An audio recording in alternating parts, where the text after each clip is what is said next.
कहानी की शुरुआत एक आदमी रिप से होती है। वो जंगल में चलता हुआ एक पहाड़ तक पहुंचता है। रिप एक खास गुफा ढूंढ रहा था जहां उसके डैड 20 साल बिताने के बाद भी जवान दिखते थे। आखिरकार उसे वो गुफा दिख जाती है और वो उसके अंदर चला जाता है, लेकिन तभी जोर की आंधी और बारिश शुरू हो जाती है। रिप गुफा में ही रुककर बारिश रुकने का इंतजार करता है। जैसे ही बारिश रुकती है, रिप बाहर आता है और देखता है कि सब कुछ बदल चुका है। वो समझ नहीं पाता कि क्या हुआ और रास्ता ढूंढते हुए सोचने लगता है। तभी उसे एक बच्चा दिखाई देता है। जब रिप उससे बात करता है तो उसे समझ आता है कि उसने टाइम में सफर कर लिया है। वो गुफा असल में टाइम ट्रैवल का दरवाजा थी, जिससे रिप 200 साल आगे आ गया था। अगले सीन में जहां सारा अपने डैड और बेटे के साथ एक छोटे से विलेज में रहती है। उनका एक छोटा सा फार्म था जहां से उनका गुजारा चलता था। सारा का हस्बैंड मर चुका था और अब वो अपने बेटे को भी फार्म का काम सिखा रही थी ताकि वो आगे चलकर उसे संभाल सके। सारा की जिंदगी में अब कोई खुशी नहीं बची थी, लेकिन उसे नहीं पता था कि उसकी जिंदगी में कुछ बड़ा होने वाला है। एक दिन काम खत्म करके सारा अपने परिवार के साथ घर लौटती है। वो सबके लिए खाना बनाती है और अपने बेटे को फार्म पर जानवरों का ध्यान रखने भेजती है। वहीं उसका बेटा एक अजीब आदमी को देखता है जो बहुत पुराने जमाने का और थोड़ा पागल सा लगता है। डर के मारे वो भागकर घर आता है। उसकी डरी हुई आवाज सुनकर सारा डर जाती है और गन लेकर फार्म की ओर भागती है। वहीं वही आदमी खड़ा होता है। सारा उस आदमी से पूछती है, तुम कौन हो और यहाँ क्या कर रहे हो? वो आदमी भी घबराया हुआ लगता है। वो कहता है, ये मेरा घर है। सारा को ये सुनकर बहुत हैरानी होती है। जब सारा लाइट जलाती है तो वो आदमी और डर जाता है और पूछता है, क्या तुम कोई विच हो? क्योंकि उसने कभी लाइट नहीं देखी थी। सारा को लगता है कि ये आदमी दिमागी तौर पर ठीक नहीं है। वो उसे गौर से देखती है तो उसके सिर पर एक चोट का निशान दिखता है। सारा अपनी गन नीचे रख देती है और अपने डैड को बुलाती है। वो लोग उसे घर ले आते हैं और खाना देते हैं, जिसे देखकर वो आदमी टूट पड़ता है जैसे कई दिन से भूखा हो। सारा उसकी चोट साफ करती है और उसका नाम पूछती है तो वो कहता है, मेरा नाम रिप है। सारा अब समझ नहीं पा रही थी कि रिप उनके फार्म तक कैसे पहुंच गया। वो अपने दोस्त और पुलिस ऑफिसर टेड से मदद मांगती है। टेड कहता है, हमें इसे पुलिस स्टेशन ले जाकर फिंगरप्रिंट्स लेने चाहिए। जब वो रिप के फिंगरप्रिंट्स चेक करता है तो उसका कोई रिकॉर्ड नहीं मिलता। टेड कहता है कि शायद इसे मेमोरी लॉस है और इसकी रिपोर्ट्स करानी चाहिए। रिप को हॉस्पिटल में भर्ती कराया जाता है और जब रिपोर्ट्स आती हैं तो सब हैरान रह जाते हैं। डॉक्टर कहता है कि रिप पूरी तरह ठीक है, उसे कोई दिक्कत नहीं है। रिप मशीनें और डॉक्टर देखकर डर जाता है। अगली सुबह रिप बिना बताए वहां से भाग जाता है और सीधा सारा के पास आता है। रिप कहता है, मैं यहाँ से दूर नहीं जाना चाहता। सारा को उस पर दया आ जाती है और वो उसे अपने घर में रहने देती है। रिप को खाना, कपड़े मिलते हैं और वो फार्म का काम बहुत लगन से करता है। सारा और उसके डैड बहुत खुश हो जाते हैं। वो लोग उसके लिए फार्म में एक छोटा सा घर बना देते हैं। घर के अंदर जाने से पहले रिप अचानक रुकता है और कहता है, ये मेरा घर है। सारा हैरान रह जाती है क्योंकि ये तो नया बना है। रिप एक पिलर की ओर जाता है और कहता है, जब मैं 8 साल का था तो यहाँ मैंने अपनी डेट ऑफ बर्थ लिखी थी। सारा देखती है और देखकर उसके रोंगटे खड़े हो जाते हैं। वो डेट आज से 200 साल पुरानी थी। सारा उससे पूछती है, तुम्हें पता है ये कौन सा साल चल रहा है? रिप कहता है, 1787। सारा बताती है, ये 2022 है। ये सुनकर रिप बेहोश हो जाता है। जब उसे होश आता है तो सारा के दाद उसे एक किताब देते हैं और पूछते हैं, क्या तुम रिप वैन विंकल को जानते हो? रिप किताब पढ़ता है और चिल्ला उठता है, ये तो मेरे डैड हैं।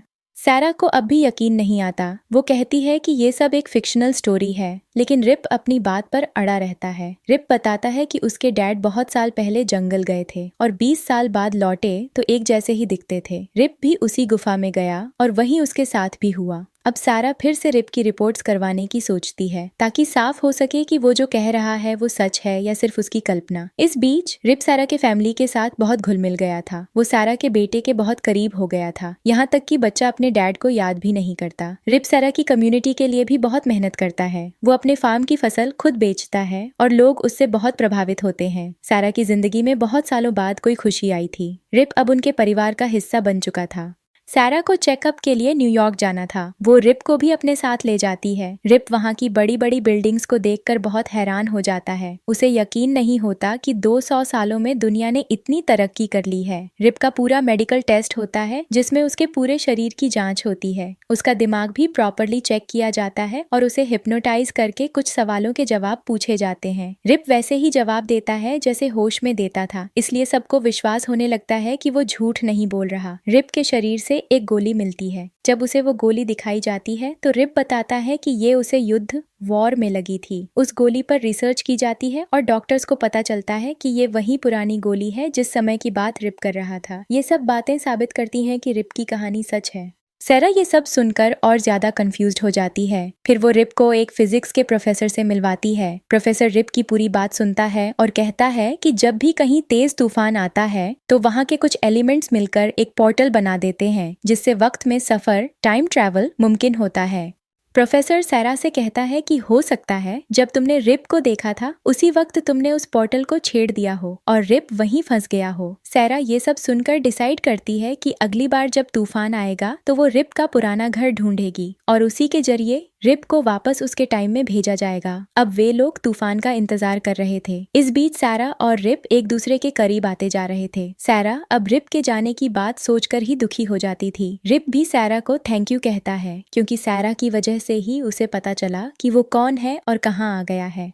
सैरा जो कुछ रिप के लिए कर रही थी वो पहले इंसैनिटी, पागलपन लग रहा था, पर अब उसे रिप से प्यार होने लगा था। उसे समझ नहीं आ रहा था कि वो रिप को अपनी दुनिया में कैसे रोके। सैरा रिप को अपनी कहानी बताती है। मेरे बॉयफ्रेंड ने मुझसे कभी शादी नहीं की। हमारे बेटी के आने से पहले ही उसकी मौत हो गई और मैं शहर छोड़कर फिर से विलेज आ गई। लेकिन अब जब तुम मेरे साथ हो तो मुझे फिर से जीने की वजह मिली है। मैं तुम्हारे करीब होती जा रही हूँ। रिप बिना कहे ही सब समझ रहा था। उसे सारा की हिम्मत और खुद पर विश्वास बहुत अच्छा लगता था क्योंकि उसके टाइम की महिलाएं ऐसी नहीं होती थीं। अब जो थोड़ा सा टाइम उनके पास था वे उसे पूरी तरह जीना चाहते थे। दोनों हर वक्त साथ रहते, सब कुछ शेयर करते। सैरा रिप को पूरा शहर घूमने ले जाती है और वो सब दिखाती है जो रिप ने कभी नहीं देखा था।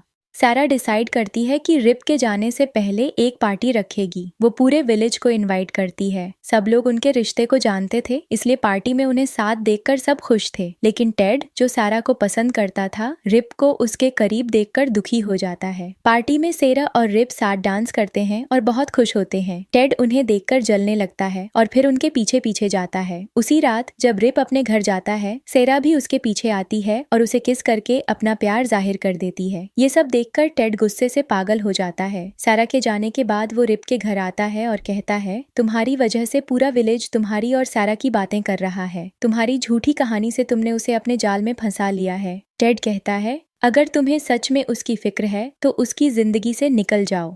रिप उसकी बातें समझता है और सोच विचार के बाद फैसला करता है कि वो सैरा की जिंदगी से चला जाएगा।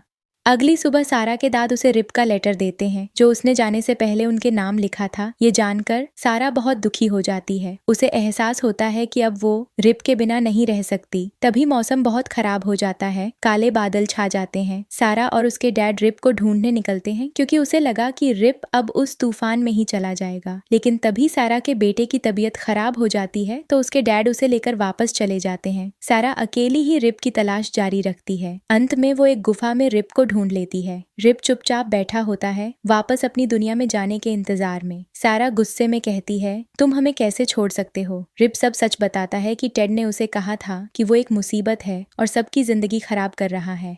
सारा कहती है, ये सब झूठ है। तुम हमारी जिंदगी की सबसे बड़ी खुशी हो। मेरे बेटे को तुमसे पिता जैसा प्यार मिला और मुझे फिर से जीने की वजह। ये सुनकर रिप को एहसास होता है कि वो गलत था। फिर वो वहीं सारा से पूछता है, क्या तुम मुझसे शादी करोगी? सारा तुरंत हाँ कह देती है। दोनों बहुत खुश होते हैं और गुफा से बाहर निकलने लगते हैं। तभी एक जोर की बिजली चमकती है और एक पल में सब कुछ बदल जाता है। रिप का बैग गुफा में ही रह जाता है। जब वो उसे लेने वापस आता है तो वो बैग वहाँ नहीं होता। इसका मतलब था कि वो बैग टाइम में ट्रैवल कर चुका था, वापस 1887 में। अब हमें 1787 का सीन दिखाया जाता है जहां रिप के डैड जंगल में घूमते हुए गुफा के पास आते हैं और उन्हें रिप का बैग मिलता है। बैग में एक डायरी होती है जिसमें रिप ने अपनी नई जिंदगी के बारे में लिखा होता है कि वो एक और दुनिया में जा चुका है जहां वो खुश है, जहां उसे प्यार मिला और एक ऐसा जीवन जो वो अपनी दुनिया में नहीं जी सका। डैड वो सब पढ़कर खुश हो जाते हैं। उन्हें यकीन हो जाता है कि उनका बेटा अब सही जगह है। अब 2022 में रिप और सारा की शादी हो चुकी होती है। सारा का डैड और बेटा उनके साथ रहते हैं। वे सब बहुत खुश रहते हैं। कहानी का आखिरी संदेश यही है, घर वहीं होता है जहां आप खुश हों और अपने अपनों के साथ हों। रिप को उसका घर मिल चुका था, सारा, उसका बेटा और वो नई दुनिया। यही इस फिल्म की सुंदर और दिल छू लेने वाली हैप्पी एंडिंग है।